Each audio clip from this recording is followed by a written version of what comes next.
Yes, sorry. As the court pleases, my lord, our one colleague, Mr. Mgomezulu, is not yet here. He called this morning to say that he's stuck in traffic on the R21, and he indicated that he might be here around 10:15.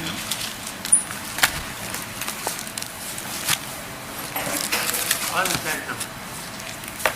It's 10:10.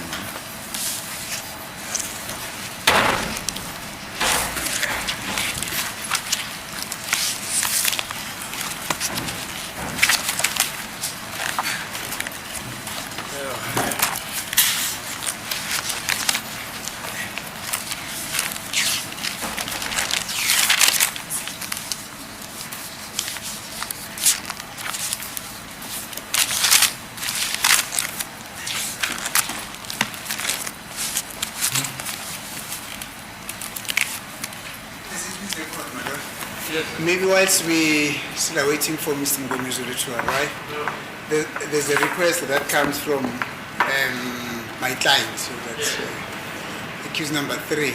He is requesting that as it has been the culture with the previous witnesses that each photo or exhibit that has been testified about or on, there's been a culture that such exhibit or photo should then be exhibited on the or should be beamed on the screen for them to be able to follow. He is requesting very respectfully so that with regard to the testimony of this witness as well, that should also be the case, my lord. Thank you, my lord. So have you discussed it with your colleague? Yes, we'll try as much as possible, my lord. My Photos number 10, 11, 12. What photos were those, by the way? Those we've displayed the photos per the identity kit. The only photos that we didn't display are the ones from Exhibit S, the downloads from the cell phone of accused number 3. Those were the... Exhibit S. Yes, Exhibit S.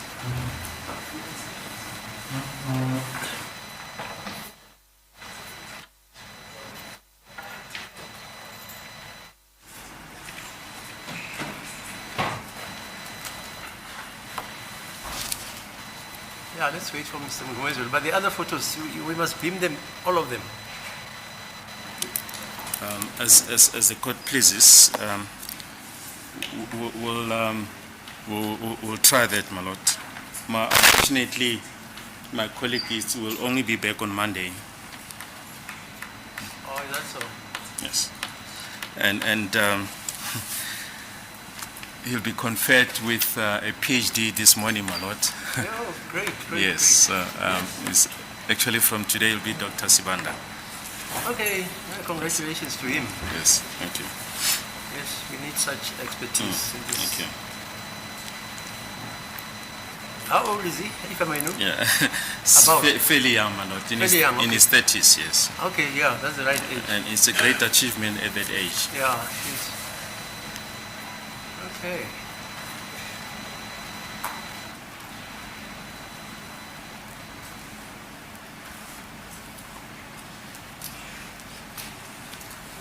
By the way, it's UNISA of Pretoria. It's at UNISA, my lord. It's at UNISA. UNISA, okay, Yes. yeah. UNISA.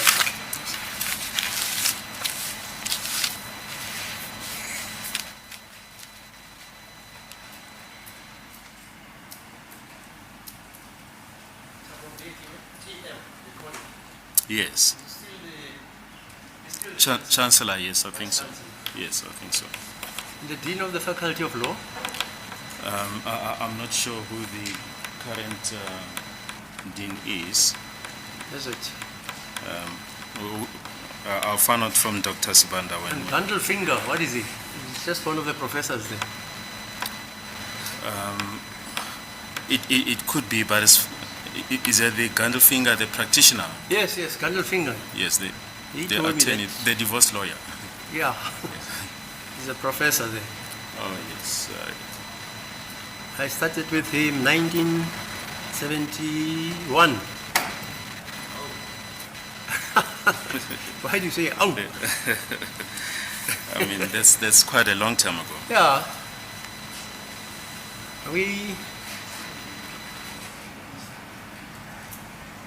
Well, I was admitted, I think maybe almost the same period with him. Oh, And he was specializing in divorce law.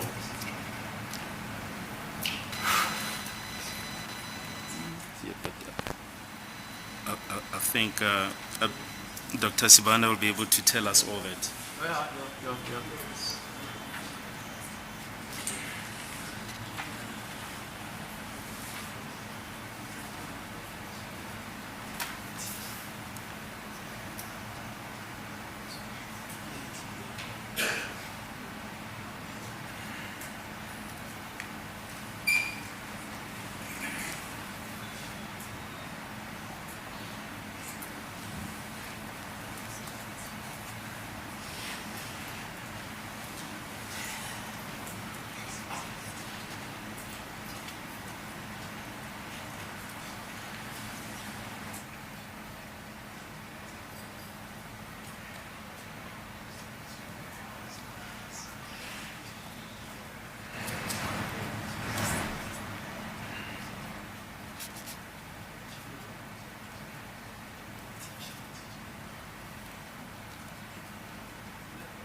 For the sake of the record, we can either adjourn or ask him to stop the recording. Yeah, that's what pleasure. So we can stop the recording. Yeah.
Can you phone the gentleman?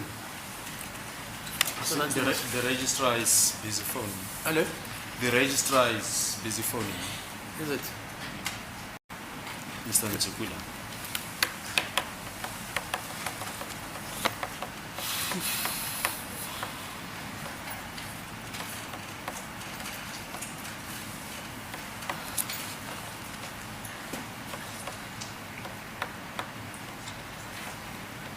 Can I quickly phone him outside, madam? Hello? Can I phone him outside? No, you say he's calling. Yes. But I also wanted to call him.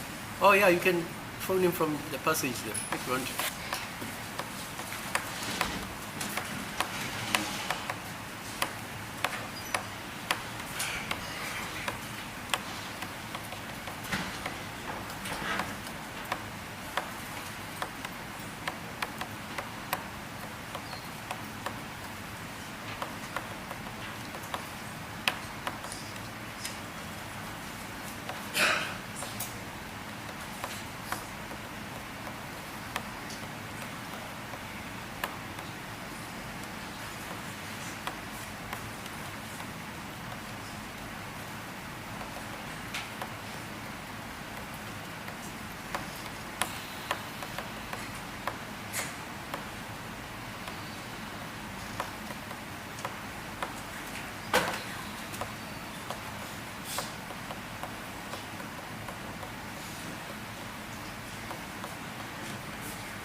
Sorry Yes, sir. for late coming.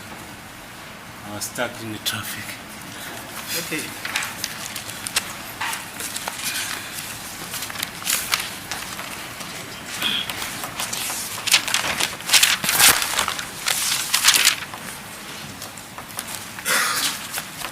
Yes, Mr. Alois, you're still under oath. Brigadier? Yes, my lord. Brigadier Gininda, just a few aspects arising from your evidence yesterday. You testify that you were appointed as the lead investigator in this matter. Sorry, I'm sorry to interrupt. Have you displayed those photos? Let's do it that first. Otherwise we'll all forget. And you can flight them and mention which photo is that exhibit or photos is that. These were flighted yesterday, my lord. That's the identikit. Yes, the identikit, Exhibit? and that's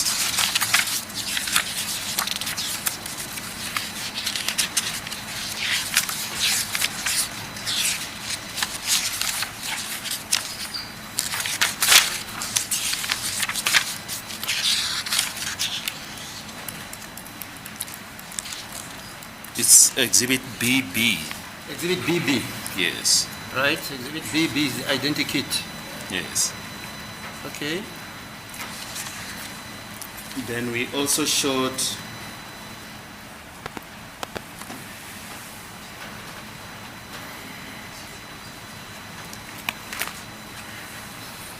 the photo album, certain photos of the photo album of Lieutenant Colonel Mhlahlo. Yeah.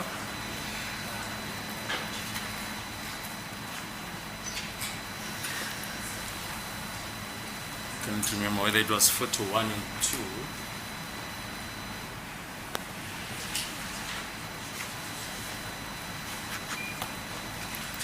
Then we showed It's These are exhibit- the photos exhibit, around the perimeter wall of yes, the alleged crime scene. yes. So that's photo or exhibit number? It's exhibit D, Exhibit D. yes. And that will be photo number 1. And it's photo number 1 and 2. Yes. Right.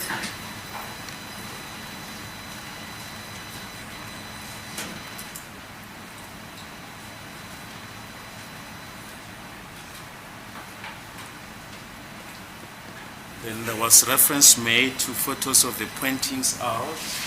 Yeah.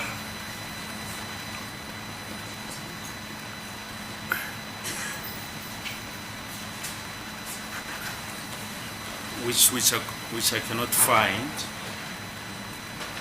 Then Exhibit S. Exhibit. Exhibit S, we refer to one photo. We undertake to display them on Monday, the first day, my lord. Monday. Yes, on Monday. Okay, you mustn't forget then. Is that okay, Mr. Minister? That will be fine. Okay, fine. Monday then. So all the exhibits shown during Brigadier's evidence. Okay.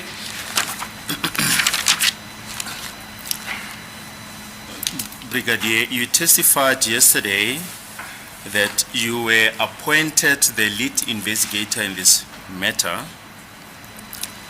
Now, before your appointment as the lead investigator, was there a lead investigator before you?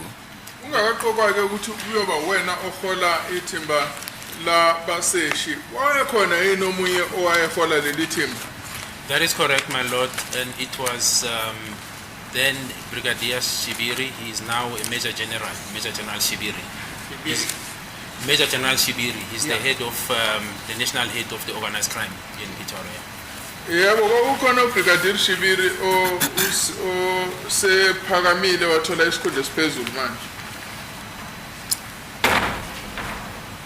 As far as you could establish, did he take any of the witnesses' statements in this matter? Wayeke wathatha itatimende zabanye bofakazi kulelo daba. His team, my lord. So he was the lead, but I know that some of his members did take statement, and I got that from the briefing because one had to consult with him after this mandate was given to me. Yebo, ngiyazi ukuthi abanye babo ababesethembeni lakhe bazithatha itatimende ngoba bake sahlala phansi wangicebisa ukuthi udaba luhamba kanjani. Yilapho ke ngathola khona ukuthi abanye bazithathile lezi statement. And that he was actively involved in the investigation. Nokuthi ke yena wayenesandla impela ekusesheni. In fact, my lord, he was the lead investigator, but the coordinator, the person that was assigned to coordinate the investigation was Brigadier Sinono, who is now a Major General in the provincial office of the Hawks in KZN. He was the coordinator of the team. General Shibiri was the lead investigator. Ukhona ke lo owayehlanganisa konke uBrigadier Sinono so Major General KZN, uBrigadier Shibiri kwakuyena oholayo, lo munye ke uyena ohlanganisayo. You testified yesterday that Warrant Officer Makubo deposed to the A1 statement in the docket First Lawrence 3751 of 2019. Yes, my lord. I said, actually, according to the case system, he is registered as the complainant. I was trying to find, to get my hands to the copies of 375, but he is registered as the complainant in that case, my lord. Yeah, Warrant Makubu, Officer Makubu, what the statement, the 375 of 1 of 2019, pendulo githi yebo futhi ke uyena ke obonakala uyena ummangali kulolo daba. You also mentioned the second name that is associated with the docket, the name of Lieutenant Colonel Buthelezi. Do you know if she also deposed to an affidavit in docket 3751 of 2019? Yes, I've seen her affidavit, my lord. Athi yebo Lieutenant Colonel Buthelezi naye wayibhala i-affidavit and uthi ke ufakazi wayibona. I just wish to refer you to a proposition that was put to Lieutenant Colonel Mangena by Mr. Ngumezulu during the proceedings of the 28th of August 2020 24. It's on page 18.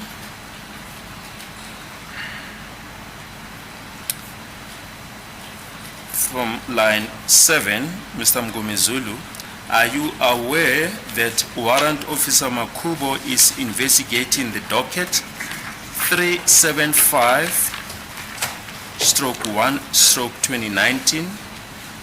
Are you aware of that? Close quotations.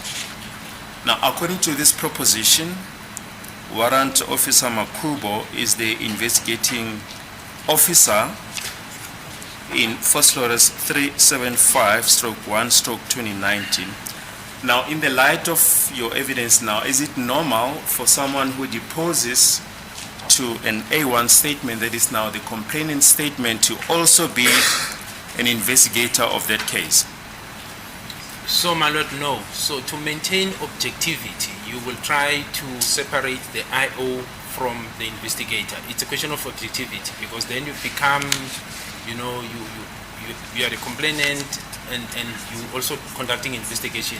There are instances where police officers open cases. I've done it myself, but you will do the best that you can that the investigator is not necessarily a complainant, because there will be conflict. You can imagine when the IO collects evidence on his behalf, you know, to sort of support his narrative as the complainant. So it's a practice that is not normal.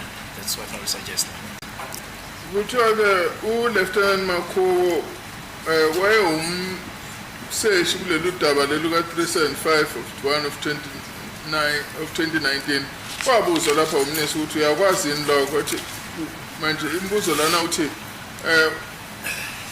into ejwayelekile eyenzekayo yini ukuthi umuntu owummangali ecaleni aphinde kube uyena uba umseshi.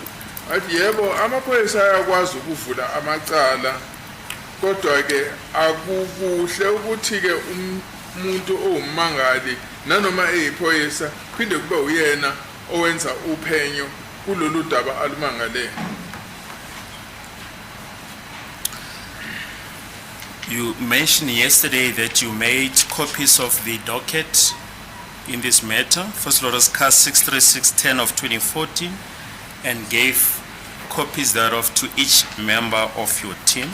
Are you aware if Warrant Officer Makubo ever carried the original docket of 63610 of 2014? No, my lord, he never carried that docket. When I ordered that copies must be made, I also gave a specific instruction that I will retain the original. So at no stage was the original given to any members, not only Warrant Officer Makubo. They only had copies of the docket 636 of 10/2014. Nanoma-ke amakopi e-docket le 636 of 10/2014 enziwa, kodwa-ke i-original iyagcinwa ufakazi. Akaze kuvunyelwe Warrant Officer Makubo akwazi ukufinyelela noma ukuba ne-docket i-original yaleli cala lika 636 of 10/2014. But the copies, my lord, were not made in isolation of them. In other words, it was not a situation where you come and say, here are the copies. They've had access to see the docket original when it was given to us. And then I then gave a directive to say copies will be made, and then so that one can analyze, what they see, and then we can come together to see, to pave the way forward. I do know, for example, my lord, that when copies were made for Lieutenant Colonel Buthelezi, it was made in an office. I delegated one of my members who took the original there, and then she made copies herself from her office out of the originals. But the original docket was always retained by me to date, my lord. Nanoma kwenziwa amakopi enziwa mhlawumbe u-under njengo-Lieutenant Colonel Buthelezi aleli docket, la i-original yayihlala ngazo zonke iy'khathi inama zange idluliselwe kwabanye. Sorry, my lord, just to qualify that, the only time the original would leave my hands is when it was sent to the DPP in Johannesburg first, when we were looking into this matter, and the DPP here in Pretoria. So those were the instances where it will go to the DPP and back to us, and DPP not Gauteng and back to me, my lord. Athi-ke i-docket lena i-original iyaphuma ezikhathini ey'mbili kuphela ezandleni zethu. eyokuqala ukuthi ke yayiswa ku DPP ukuqala yaseke eGoli yaseke futhi ke idluliselwa ku DPP Pretoria kodwa yasebuyela kithi. And when Brigadier Shibiri, hope this is correct rank, when Brigadier Shibiri was still the lead investigator, do you know if Warrant Officer Makubo carried to the original docket? No, insofar as so the correct rank, my lord, is Major General Shibiri now. Major General, That's his rank. Insofar as I know, Warrant Officer Makubo was not part of that investigation team, my lord. Engikwazi ukuthi Warrant Officer Makubo akakaze abe omunye wethimba ilungu lethimba elali lenza uphenyo kulolu daba. And the original docket was under the control of both Brigadier Shibiri, General Shibiri and General Sinono, because when we did the handing over, I had to sign the receiving of what was contained in the docket from them, my lord. And futhi ke originally niyayiphethwe uGeneral Shibiri no General Sinono. Ngama ngithola mina kubona ngayisayini there. Now, in cross-examination of Lieutenant Colonel Mangena, Mr. Mngomezulu made the following proposition during the proceedings of 28 August 2024, page 18, regarding Warrant Officer Makubo. And it starts at line 14, Warrant Officer Mngomezulu. I'm sorry, Mr. Mngomezulu. Let me get back into what we, as a version of Warrant Officer Makubo. He said he was called, that is now Warrant Officer Makubo, he said he was called to the scene. Upon his arrival, Cedric Sibia called him and asked him if he observed what has happened here, what could be his opinion. And Warrant Officer Makubo, after he assessed the scene, he told General Sibia then and there that there are no intruders that came there. And just before that, in the first 5 lines of page 18, Mr. Mngomezulu put the proposition to Lieutenant Colonel Mangena. He says, Warrant Officer Makubo was called by General Sibia that night. Upon his arrival, that is now upon the arrival of Warrant Officer Makubo, General Sibia called him aside to assist him to reconstruct the crime scene and certain questions. Now, the first question to you is, what is your comment regarding this proposition that Warrant Officer Makubo would have been called aside whilst on the scene by General Sibia and asked to reconstruct the crime scene? So, my lord, I can't comment as to whether there was a discussion then between Warrant Officer Makubo and General Sibia on that day. I don't know if they met and what was discussed. What I can refer to is the docket, because it's a guideline in terms of the preliminary analysis that was done on the 26th of October 2014, my lord. Ade umbuzo uthi uyazini ukuthi uGeneral Sibia wakwabuzela uWarrant Officer Makubo endaweni esigameko ukuthi kamsize ngokubuyisa umqondo ukuthi kwangabe kwenzekeni lapha endaweni esigameko nokuthi kambuze ke eminye imibuzo athi cha ngikwazi ukuthi ngaphawula nokuthi bahlangana noma khona ingxoxo ababanazo, kodwa ke ngingakuphawula ke mina nje ukuthi kwenzekani ngedocket. Now, my lord, if you take the docket into account and the facts that I'm going to mention subsequent to this, that proposition is baseless, and I'll indicate why. Ati mase sibhekisisa idocket kuyabonakala ukuthi hayi lo mqondo lo awunasisekelo. Now, number one, my lord, when you reconstruct a crime scene, and I'm starting there, you will require expertise, especially in this matter, because we have facts. It's not an assumption. You can look at what happened at this crime scene, the photos that were taken. There is blood, there's projectiles that was found. Logic dictates that you will expect blood splatters experts to be there, ballistic experts to be there, crime scene managers to be there. Those are experts who are qualified in the reconstruction of the crime scene. And that could not have been overlooked if you take into account the senior members of the police who were at this crime scene. Bathe uma kusekuzozama ukuthi kubuyiswe ukuthi kwakwenzekeni kuleyo ndawo kudingeka ukuthi kube nochwepheshe abazobheka indaba yezithombe ngoba sasinabo ubufakazi besingabusebenzisa into njengezithombe negazi nokuthi ke futhi ke inhlamvu lena yahamba kanjani bayadingeka ukuthi kube nochwepheshe lapha njengoba kunaba mkantshubovu lapha emaphoyiseni leyo ndawo kwangeke kwenzeke ukuthi ke zonke lezi zinto bakhohle noma bangazenzi ngendlela efanele.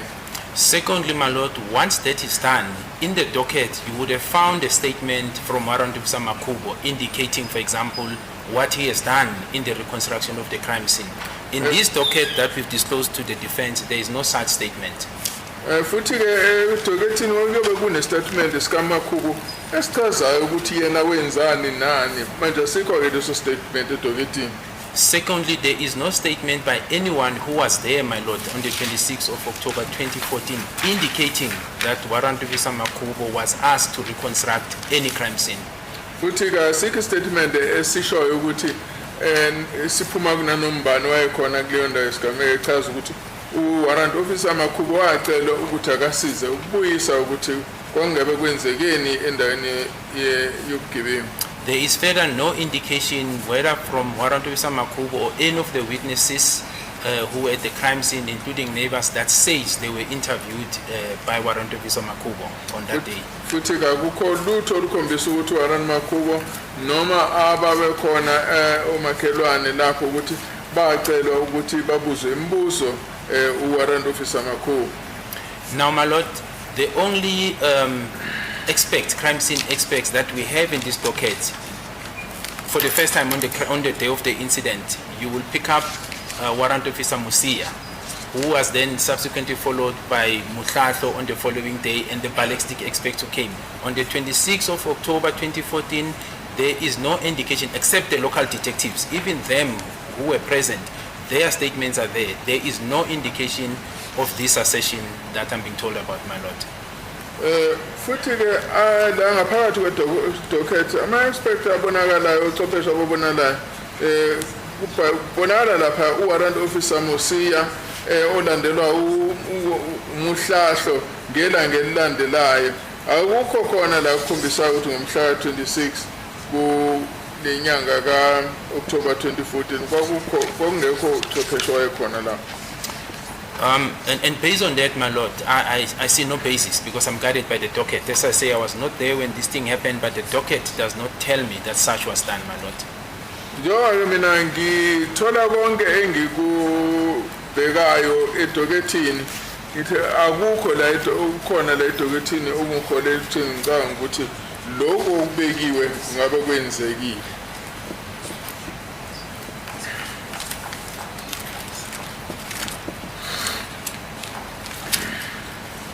Thank you. If we can then get back to where we stopped yesterday afternoon, we were about to deal with Exhibit FF. That is the confession made by accused number 1 to Colonel Mboto, which you have referred to. Yes, my lord. Now, the version of accused number 1 that was put to the witnesses is in essence that what is stated in this document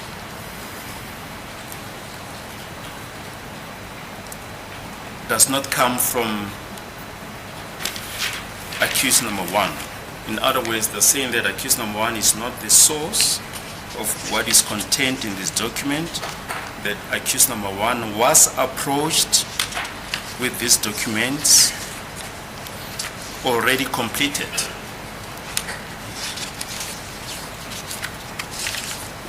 Now, what is your comment, given the contents of the document? Manje mase sikhuluma ke ukuthi ke umsolo oqala wavuma icala ku Mbotho. Obekwa umsolo uqala uthi yena le confession lena noma wamukela icala lokho kukhona lapha kuphumi kuyena uthi ke le document le ephetheke ukwamukela icala yafika kuyena isibhaliwe. Thini ngalokho?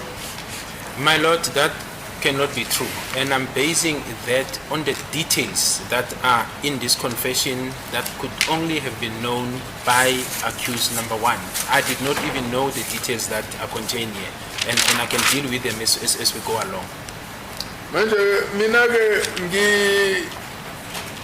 ngigxile kakhulu noma ngicike kakhulu ekutheni lokhu okukhishiwe lana kukhishwe imininingwane eminingi ebingaziwa kuphela umsolo uqala.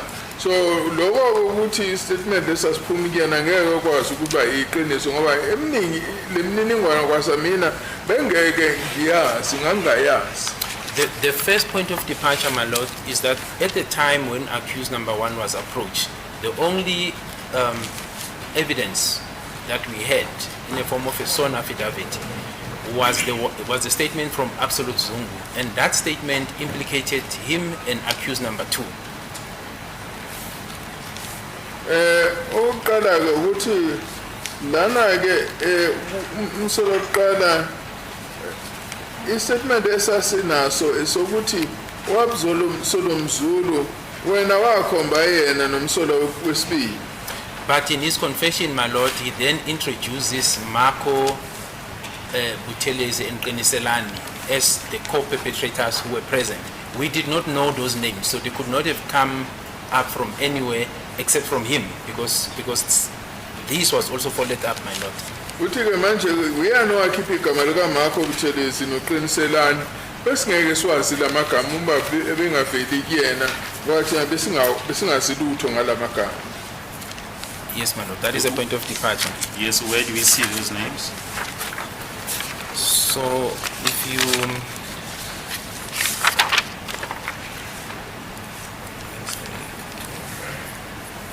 if you go to paragraph 1 of the annex, in other words, the statement, my Lord, after the pro forma, it reads as follows: that on that week, in that year, during the week, it was on Wednesday, I was at my place at the hostel in Basutu section, and I received a call from my friends Marco Buthelezi and Makimba Buthelezi. Both were staying at Basutu's hostel, but Zulu section. The person who was calling me was Marco, but I heard on the background that he was with Makimba. I told him that I am present, and he said he is coming with Makimba. So this is the version, my Lord, that he continues to keep up to the time to give up to the time that he alleges that they went to kill the deceased in this matter. We followed this version, my Lord, and found that this was not correct because these two people were in prison from 2013 up to 2016.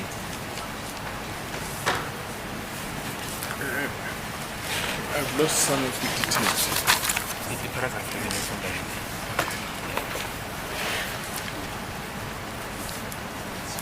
Manje uthi lana ke ngalelo sonto lelo kulowo nyaka phakathi neviki ngobungu lesithathu ngangisendaweni yase hostel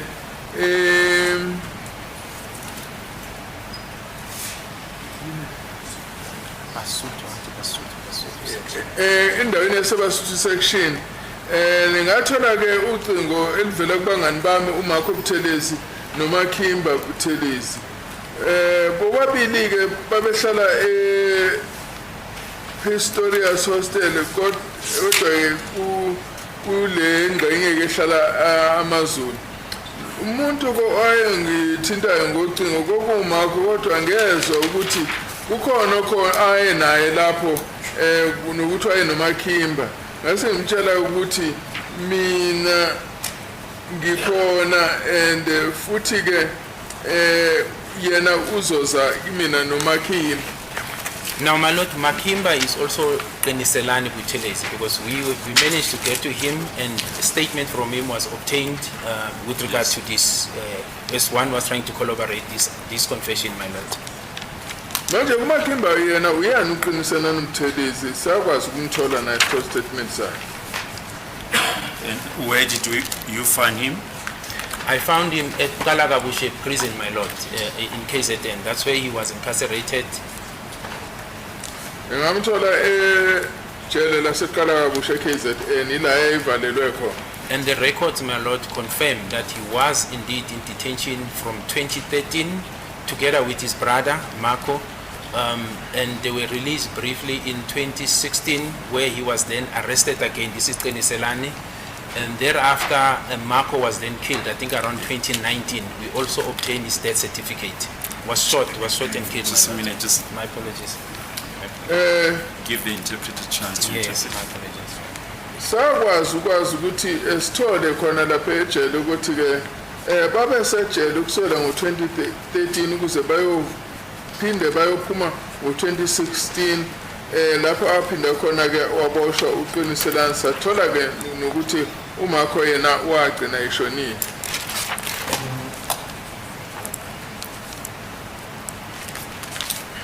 And my lord, in the description of accused one now in this confession, he described one of this individual as having the dreadlocks and being the one carrying the firearm. In other words, to give this description that in our view, based on our investigation, it's accused number 3, but he just changes the name to try and mislead us, because the facts that he referred to are aligned with this matter. Manje ke lana umsolo oqala ke wazama ukuchaza lo omunye njengo wayena dreadlocks. Ngiyazi ukuthi lapho ke wayechaza ke ngoba umsolo wesithathu wayena dreadlocks kodwa ke amagama angewona ngoba wayezama ukusilahlekisa. Furthermore, my lord, it does make mention on this confession that he was informed that when the perpetrators went inside their house, they demanded cell phone and money. It's contained in his confession. Now, this is in line with what the witnesses inside the house are saying, that the perpetrators demanded cell phone and money. He told this to Colonel Mboto and Lieutenant Colonel Hadebe. Watshela uKolonel Mboto no Hadebe ukuthi ke laba abangena lapha endaweni bafika bacela cell phone bafuna nemali ngoba ke kuyaziwa ukuthi ke labo abangena lapha endlini bafika nabo bafika benza lokho bafika bacela cell phone nemali. My lord, furthermore, on this confession, he does make mention of a white polo that he says was used. The evidence that we have is that it was a silver polo, so he was close describing the right car, but a different color, a gray color. I mean, a gray polo, my lord. Siyazi ke futhi ukuthi wathi echaza wathi imoto yasetshenziswa lapho is polo emhlophe. Siyazi ukuthi umbala wale polo wawuyisilver. Kusho ukuthi wachaza imoto kahle kodwa ke nje wathi ukuphuma kancane ngombala. And that silver, that gray polo, my lord, insofar as our investigation is concerned, is associated with accused number 5. Insofar as that vehicle was concerned, that is a vehicle that was used during the commission of this offense. Futhi ke leyo polo le ukhulunywa silver Volvo esikwazi ukuthi sorry iPolo sorry not iVolvo eyaqhunyaniswa nomsolo wesihlanu wasiyazi ukuthi iyona moto eyasetshenziswa kulobu gebengu. And it was driven by accused number 5. Futhi ke leyo moto ke ishayelelwa umsolo wesihlanu.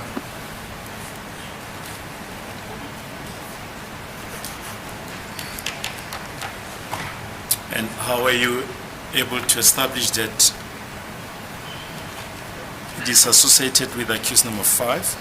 My lord, what we did as obvious I'm moving away now, when we were now looking at accused number 5, we audited his ID number to try and establish vehicles that are associated with him. Uma sesihlola kumsikolo wesihlanu sathatha ke inamba ke kamazisa wakhe ukuhlola ukuthi iziphi imoto ezikwazi ukuthi ziqhunyaniswe naye. Through the assistance of the traffic department, I think Mr. Matlowo Chupi assisted us, my lord, in linking accused number 5 with this grey VW Polo. Although the date was different, but it was associated with it at a specific day that he was given an infringement using that particular vehicle, a grey silver, a grey VW Polo. Tonight sathi kuma sizama ukulandelela umkhondo sathola uMatlowo wakwa traffic wasiza ukuthi sikwazi ukubona ukuthi imoto ke i-VW Polo e-grey iyakwazi ukuthi iqhunyaniswe nomsolo wesihlanu. But in addition, my lord, there are statements. I think Sizwe Zungu also gave a statement to that effect, my lord. So there are witness statements. I'm not so sure whether I will still call others, but who indicates that accused 5 was driving a grey VW Polo, silver or grey VW Polo, on the day of the incident. Okunye futhi ukuthi uSizwe Zungu wasitshela estatementini sakhe ukuthi umsolo wesihlanu wayeshayela yona le moto e-VW Polo e-grey. I just want to, is it correct that Mr. Matlowo testified in this matter? That is correct, my lord. But uMusa Matlowo naye wezoletha ubufakazi kulolu daba. I just want to show you his affidavit, which was ended up as Exhibit AAA in brackets 1.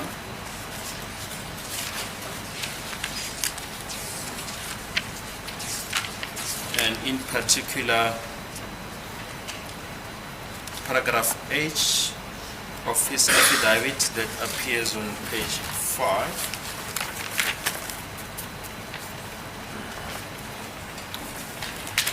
If I can ask you to read the contents of that paragraph in the report. Which paragraph? The top paragraph? Paragraph H. Paragraph H.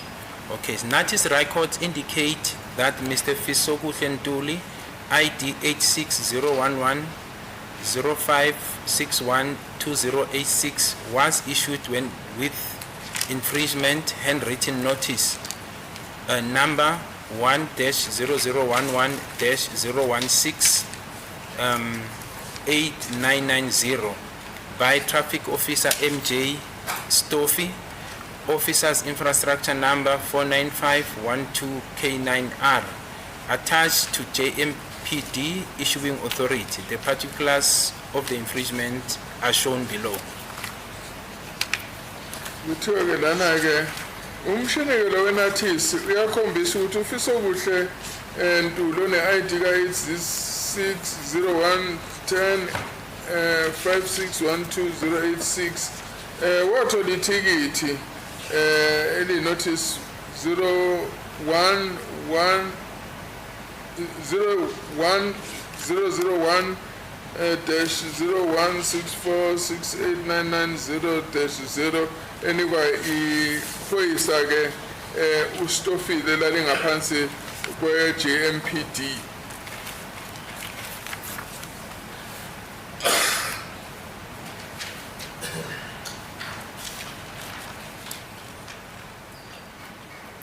Are the Yes, the particulars. last one, then infringement notice? Yes, it says infringement and motor Indicate. vehicle particulars. Should I? Yes, yes, you may proceed. Yes, that it was issued to Ntuli F, and the cell phone number, my lord, it's 073, I think it's 30592. Yeah. It's a small writing, my lord, so the court will bear with me. But it refers to a Volkswagen vehicle, and then the color is white. The date is 2016 0209, my lord, if I can see correctly. And the area? The area, it says Johannesburg. Location and date of the infringement, my lord, it says Johannesburg in Gauteng, my lord. Lana ichaza ukuthi ke ithikithi leli walithola ngayiphi mothola ukuthi ke igama liyavela ukuthi uNtuli lona wathola leli thikithi kubekwe ne phone number yakhe kusho ukuthi ayahamba nge-VW enombala omhlophe ngomhla 9 kuFebruary 2016 endaweni yaseJohannesburg. Is there any other infringement notice? If you can go to the next paragraph.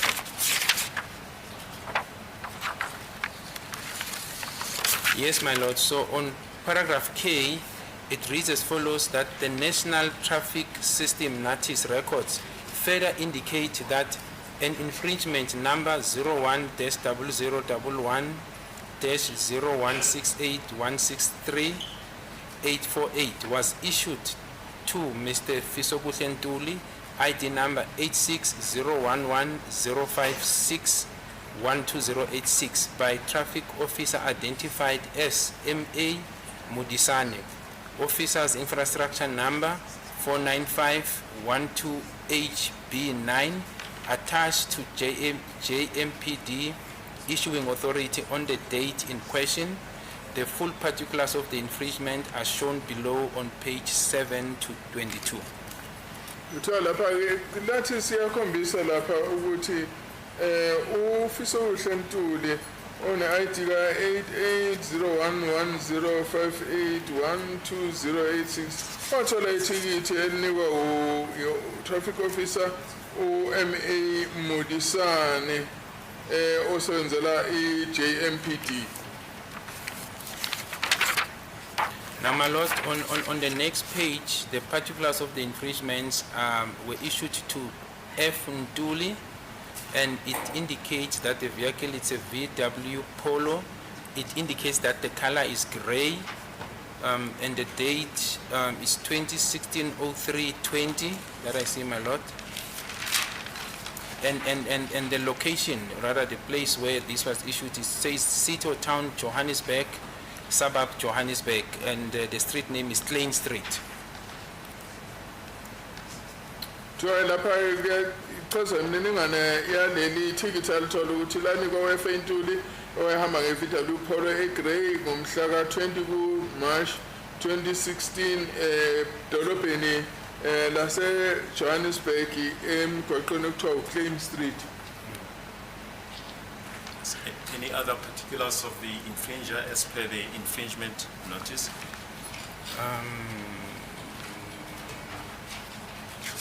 No, my lord, because the next paragraph deals with the ownership of this Polo, my lord. It's by the ID number, the cell phone number? Yes. So the cell phone number that I see, my lord, is 07330592. I think it's 02, my lord, the cell phone number. Cell phone evela lapho u-073 305 9202. The ID number, my lord, it's very small. I can't really. I can see that it's 86011 0. Yeah, no. The last digit, my lord, is 2086. The ones in the middle are a bit smallly written, my lord. In any case, it's already on record. Objection, my lord. My lord, this exhibit was the witness who compiled this statement or this statement, this report, had already testified in this court, my lord. We all have this exhibit that the witness is repeating, and it is irrelevant because all those infringements were in 2016. We are here talking about the incident that took place in 2014. Therefore, I object, my lord, on the basis of irrelevancy and reputation, my lord. Yes, Mr. Baloyi. Well, regarding the second aspect of relevance, I submit with the greatest respect that the evidence is relevant. The witness mentioned the fact that in the confession of accused number 1, reference is made to a VW Polo, and Mr. Matlo also refers to the fact that an infringement notice was issued in the name of accused number 5. Even if it was some 2 years later, the state will argue at the end of the day that this is strong circumstantial evidence. It is therefore relevant. As far as repetition is concerned, context must be given to the evidence. That's why the witness is referring to the affidavit of Mr. Matlo. So we submit that on both scores, my lord, that this evidence ought to be allowed. Yeah, the evidence is allowed on the basis of relevance. As a court, please. In any case, we are done with the affidavit of Mr. Matlo. Yes. Just before we take the normal short adjournment, my lord, we have referred to the version of accused number 1. We just want to place on record that this version is seen on the record of 11 October 2023, page 16, line 5 to 7 and 8 to 15.